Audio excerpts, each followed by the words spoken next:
Yerevan. I had such a beautiful time there. I had this lovely apartment with a little Juliet balcony that overlooked the main street, so it was hidden amongst the trees. Yerevan reminded me very much of my old hood in Potts Point. There was even a huge Coca-Cola sign on the corner building. It was coming into spring, still cold, but the trees were beginning to bloom and it was becoming green, and it felt genteel and sophisticated and playful.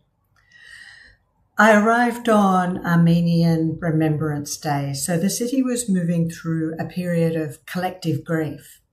There was a sense of reverence on the streets and everybody was carrying that memory together. Yet, as the days passed, life kind of returned to its usual rhythm. Cafes were full, music and concerts were happening, and the city seemed to, just breathe more deeply. Armenia feels very different from Georgia.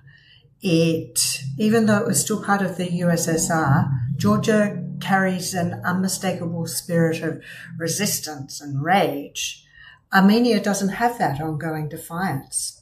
It just embraces and warmly embodies itself without having to continue to live in the past.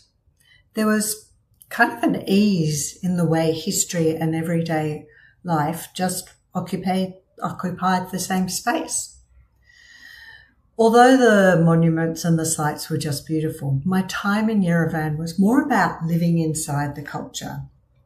I wandered through the neighbourhoods. I ate really great food, listened to jazz late into the evenings, attended a symphony concert and a youth orchestra concert, and I found myself really moved by a little tiny choir singing in one of the churches. It was a lovely time to immerse myself in just everyday city living and enjoy the culture and the food. Yerevan has a vibrant soul. It feels like a city that has made peace with its past without diminishing who it is now. It carries extraordinary depth without the weight.